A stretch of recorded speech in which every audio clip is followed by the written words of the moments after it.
Looking at a live picture right now of the White House. Preparations underway for the president's second inauguration. It is one thing to be president for 2 terms. It's another to live your whole childhood in the White House. Can you imagine? Malia Obama was just 10 years old when her father moved into the Oval Office, and she moved into the White House. Sasha Obama was just 7. There is just no doubt that being a president's child is a lot different from the way that most of us grew up.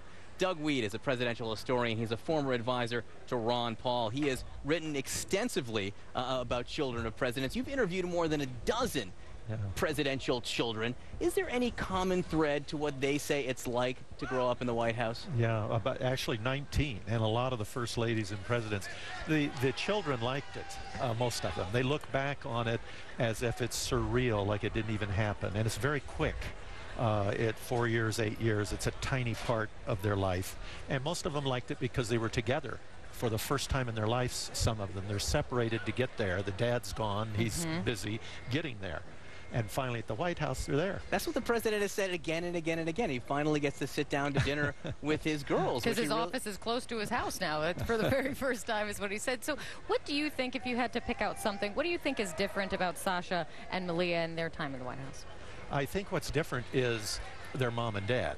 And when you're younger, when you're a child, you want to be with your mom and dad. That's whether you live in a slum or you live in the White House. And most presidents are too busy. They're gone. Jimmy Roosevelt complained to Eleanor, the first lady, "I can never talk to Dad." She said, "Why don't you make an appointment with him? That's what I do."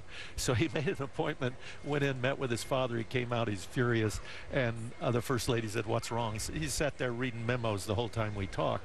So today we have a president who goes home to his children. He talks about them in his speeches. He tells you, as journalists, lay off. And yet he keeps talking about him himself because he's with them. One thing that is similar to the Obama girls as well as Chelsea Clinton, they spent some of those formidable years, those very important and impressionable years, teenage years, in the White House. How does that impact them, or how has that impact Chelsea, and how do you think that will impact the Obama girls? Well, the real crisis for a presidential child is establishing an identity separate from the parent. And that can show up years later. And there are horrific stories and there are wonderful stories. The presidential children, it's either feast or famine. They tend to do great things, lead armies, head universities, best-selling authors, or they can fall tragically. So we won't know the whole story till it's over. But I think it's going to be good because this is a new trend for first families. For example, they have discipline. Most first families have no discipline at all. They're so guilty about being apart from their kids that they don't have any structure. This family has structure, and you can't do that. You can't come home after you've been on the road and crack the whip. You can only do that after you get home, get in the family again, show them you love them, then you can put down rules. But this family's together. Based on what you've seen of this family and compared to all the other families you've spoken to, care to make any predictions here about what will become of these girls 4 years from now? Are we looking at a public existence, a private one?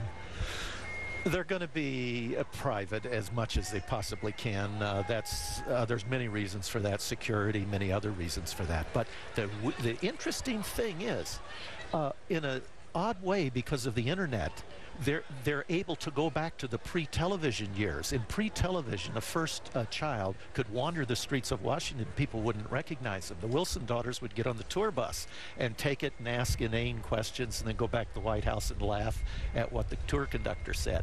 Well, in a curious way, because of the internet, these girls can get on the internet, even though that's limited, and I'm sure this is part of the reason why it's limited, and they can anonymously talk to people and hear what they're saying about their father and about themselves. That's good and bad. But once again, a child can enter the public like they used to be able to do before television. And as you mentioned, the press traditionally, of course, tries to give the first family space when it comes to their children, especially if they're young. But there has always been this public fascination of the first family, the first children, if you will. Why do you think that still exists? Because we identify with them. Yeah. And you know, that's pre-America, all through history. Wherever there's power, you'll see there's children. And sometimes it's because the people in power, they want children around because they tell the truth. And they say sassy things, and they speak up, and they're unpredictable. And as you know, everything in the White House is choreographed. Every word is parsed. And then here comes the kids along saying the wrong thing or the right thing. And at the sometimes right even time. the first dog does that too as well. Historically speaking, who were the most colorful White House kids? Teddy Roosevelt's kids are really, really fascinating. There's everything there. Did they have a zoo in the White House? That's right, a snake. Give us any more examples of that. Well, inauguration. We're having the inauguration here. On Inauguration Day, Alice, his daughter, was so famous. The #1 hit song, if you can imagine that, in America was about her. They named a color after her. Every pulpit in America was preaching against her because she smoked cigarette and she drove a car, and a woman should not drive a car. And she actually drove a car from Washington to New York unchaperoned, and the newspapers followed that like it was crossing the Atlantic or something. So on Inauguration Day, they parade through the streets, and people are cheering like you hear them cheering here. And Alice was waving at the crowds, and the president pulled her aside and said, "This is my inauguration, not yours." For one day. Give me one day. Doug Wead, thank you so much for your Thank time you and your very much, insights. You are Kate. the author of All the President's Children, Triumph and Tragedy in the Lives of America's First Families. Thank you so much Thank for you, your Kate. time. Such great stories. That's All right. great. There is a first this year, an official inauguration